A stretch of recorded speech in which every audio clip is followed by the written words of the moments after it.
Hello friends, कैसे हो आप सब। तो आज जो मैं डिश बना रही हूँ ना, कोई खास डिश तो नहीं है, लेकिन उसके पीछे कहानी एक मज़ेदार है। आज मैं गई थी अपनी फ्रेंड के घर और फ्रेंड ने बनाकर खिलाए मुझे आलू के पराठे। लेकिन जब वो बना रही थी ना, तो रियली उसके पराठे इतने फट जा रहे थे, बेलना बिल्कुल मुश्किल हो रहा था। तो मैंने उससे कहा कि तुम्हारे ऐसे फटते क्यों हैं। तो उसने कहा पता नहीं क्यों, मैं जब भी बनाती हूँ ना, मेरे आलू के पराठे अच्छे नहीं बनते और जो आटा आटा पूरा टेस्ट आता है और साथ में बिल्कुल फट भी जाते हैं। तो मैंने कहा उसे कि चलो मैं तुम्हें आज बताती हूँ कि आलू के पराठे कैसे बनाने हैं। तो बस देखती हूँ ये वीडियो कि आलू के पराठे हम कैसे बनाते हैं। तो कुछ कुछ ट्रिक्स होती है जो मैं आज आपको बताती जाऊंगी, जिससे आपके आलू पराठे बिल्कुल भी नहीं फटेंगे, चाहे आप पहली बार ही क्यों नहीं बना रहे हो। तो मैंने ले लिया है आटा, गेहूं का आटा, कुछ भी मिक्स नहीं किया है, मैदा भी नहीं मिलाया है। 2 चम्मच बस तेल डाला है, थोड़ी सी अजवाइन डाली है हाथों में घिस कर, ताकि उससे जो स्वाद है और उसकी जो सुगंध है ना, वो अच्छी आती है। उसके बाद थोड़ा थोड़ा पानी डालकर आटा लगाना है। अब आटा लगाना कौन नहीं जानता। बस यहाँ पर ये जो आटा लगाने में ट्रिक है ना, यही यहाँ पे आपको फॉलो करना है, जिससे कि आपका आटा ना बिल्कुल फटेगा नहीं। यानी कि जब आप रोटियां बनाएंगे, आलू की भरी पराठे बनाएंगे ना, तो कभी भी फटेंगे नहीं। तो ये लीजिए, आटा गूंदने के बाद ना थोड़ा थोड़ा ऐसे दबा कर, जगह बनाकर थोड़ा पानी डाल दें। और पानी डालने के बाद उसे ना एकदम अच्छी तरह से गूंदना है। यानी आप कह सकते हैं कि इसमें जो आटा होता है ना, उसी का पूरा रोल होता है, पूरा खेला। यानी कहते हैं ना कि पूरा प्ले एकदम आटे का ही होता है। यानी आटे अच्छे गूंदेंगे तो आपकी रोटियां रोटियां नहीं, पराठे की बात हो रही है यहाँ पे, तो पराठे आपके अच्छे बनेंगे। ले लीजिए, थोड़ा सा और पानी मैंने डाला है और इसे अच्छी तरह से मसल मसल कर इसे गूंद लेना है। यानी ग्लूटेन बिल्कुल फ्री हो जाना चाहिए, साथ में बहुत ही ज़्यादा सॉफ्ट हो जाने चाहिए। तो ये लीजिए, आटा हमारा बिल्कुल सॉफ्ट है और इसे आधे घंटे के लिए मैं रेस्ट करवाऊंगी, और ये बहुत ज़रूरी स्टेप है। अब उसके बाद फिर आटे का हालचाल देखेंगे। उसके पहले देख लेते हैं मसाले मैं कैसे बनाती हूँ। तो मसाला भी मैं थोड़ा सा अलग तरीके से बनाती हूँ। नॉर्मल मसाले तो आपने खाए होंगे कि बस आलू को मैश किया और सारे मसाले कच्चे उसी में डाल दिए और बना लिए। लेकिन नहीं, हम लोग ना बिल्कुल हमारे बिहार साइड में ना इस तरह से एकदम अलग मसाला बनाते हैं। तो आलू को ना ये मोटे साइड से घिस लेना है, और ये आलू को घिसना ही ज़रूरी है। जैसा मसाला मैं बना रही हूँ ना, ये मसाला बनाने के लिए आपको आलू को घिसना ही पड़ेगा। अगर आप आलू घिसेंगे नहीं ना, तो बड़े बड़े चंक्स आएंगे और उसके बाद फिर वो आपके जो पराठे हैं ना, उसे आप फाड़ डालेंगे। तो इसीलिए मैंने अच्छी तरह से आलूओं को घिस लिया है। तो ये लीजिए, सारे आलू हमारे जितने 5-6 थे ना, वो मैश हो चुके हैं। तो अब आलू हमारे मैश हो चुके हैं। नए वाले आलू थे, पुराने आलू से भी बनेंगे, बहुत अच्छे ही बनेंगे। उसके बाद एक कढ़ाई ले लेनी है और ऊपर से सरसों का तेल गरम कर लेना है। उसमें ज़ीरा और जो बाकी चीज़ें जो जो मैं डाल रही हूँ, देखिए आपको दिखाती हूँ कि ज़ीरा जब अच्छी तरह से थोड़ा सा तड़क जाए, तो उसके बाद बहुत सारी चीज़ें हम इसमें डालेंगे। यानी जो मौसमी सब्जियाँ हैं, जैसे गाजर है, गोभी है, वो भी मैंने थोड़ा थोड़ा डाल दिया है, कद्दूकस कर दिया है, ताकि बिल्कुल फाइन हो। और जो अगर आप हाथों से कटिंग करते हैं तो बिल्कुल बारीक कट करें, वरना बड़े बड़े चंक्स आपके पराठे को फाड़ डालेंगे। तो इसके बाद अब हमने पहले अदरक मिर्ची डाल दी है, और अदरक मिर्ची का स्वाद भी बहुत अच्छा आता है। और उसके बाद ये डाल दिया है मैंने प्याज। तो मैंने बताया था कि मैं इसमें कच्चा कुछ भी नहीं डालूंगी। जैसे आप अमूमन बनाते होंगे ना, तो कच्चा ही सारा सामान आलू में मिक्स कर देते हैं। ऐसा हम सब नहीं बनाते। वैसे भी बनते हैं बहुत सारे जगहों पर मैं इस तरह से थोड़ा सा कुक कर लेती हूँ मसाले को। और उसके बाद ये सारी सब्जियां हमने डाल दी हैं। बस ये प्याज को थोड़ा छोड़ दूंगी और वो थोड़ी देर के बाद इसमें डालेंगे। बस अब हमें सारी सब्जियों को अच्छी तरह से थोड़ा सा कुक कर लेना है, बहुत तो नहीं, क्योंकि वो तो फिर पराठे में भी पकेंगे ही। अब इसमें नमक हल्दी भी डाल दिया है।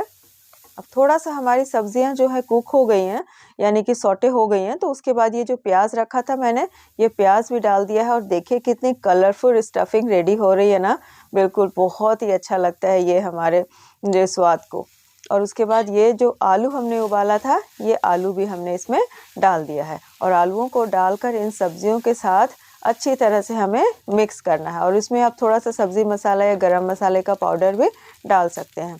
तो अब आप देखिए कितने अच्छे स्वादिष्ट से लग रहे हैं ना, ऐसा लग रहा है जैसे डोसे का मसाला तैयार हो गया। जी नहीं, बिल्कुल हमारे पराठे का ही मसाला है। और ये मैंने थोड़ा सा इसमें गरम मसाला का पाउडर डाल दिया है, और ऊपर से ये हरी धनिया, जो उसके स्वाद को कर देगी दुगुना। बस इसे भी अच्छी तरह से हमें मिक्स कर लेना है। तो ये लीजिए, अब अच्छी तरह से इसे हमने मिक्स कर लिया है। वाह! अब इसे थोड़ा सा और चला लें, ताकि जो मसाला है वो भरने के लायक एकदम अच्छी तरह से सूख भी जाए। यानी जब आप कुक करते हो तो सिर्फ कुक ही नहीं होता है ना, उसका जो मॉइस्चर है वो भी उड़ जाते हैं। तो यानी मॉइस्चर हमने बिल्कुल कम कर दिया है, सुखा लिया है। और इसके बाद ये देखिए हमारे टेस्टी वाले मसाले हैं तैयार, है ना। तो अब इसे थोड़ी देर के लिए छोड़ देंगे, ठंडा होगा तभी तो आप भरोगे ना। तो ये लीजिए सारी चीज़ें हम तैयार कर लेंगे और मसाले को ठंडे होने रख दिया है। और इस दौरान 20-25 मिनट का समय हो गया है और आटा बिल्कुल सॉफ्ट हो चुका है। तो ये सारी तैयारी हो गई है। ये तवा भी मैंने चढ़ा दिया है और सब कुछ तैयार है, आटा बिल्कुल तैयार है। तो जैसा मैंने बताया था कि आटा बिल्कुल सॉफ्ट है तो हैंडल करने के लिए थोड़ा सा सूखा आटा ऊपर से डाल देते हैं। तो ये लीजिए, ये मैंने थोड़ा बड़ा सा ही जो पेड़ा है काटा है, यानी जो लोई है वो काटी है हमने। और इसके बाद अच्छी तरह से इसे गोल कर लिया है और इसे हैंडल तो थोड़ा सा आपको सूखे आटे से करना ही पड़ेगा। और ये लीजिए, इसे कटोरी का हाथों से शेप दे दें। और उसके बाद देखिए एक बात का ध्यान रखें, जितना आटा मैंने लिया है ना उतना ही बड़ा मैंने आलू का भी मसाला लिया है। यानी एकदम अच्छे से स्टफिंग भरनी है और इतना स्टफिंग मैंने फिल किया है, लेकिन फिर भी हमारे पराठे फटेंगे नहीं, अच्छे से फूलेंगे। बस यहाँ पे थोड़ी सी ट्रिक आपको और देखनी है। यानी आटा सबसे पहले एकदम सॉफ्ट आटा होना चाहिए, बिल्कुल सॉफ्ट आटा, और उसे हल्के हाथों से हैंडल करें।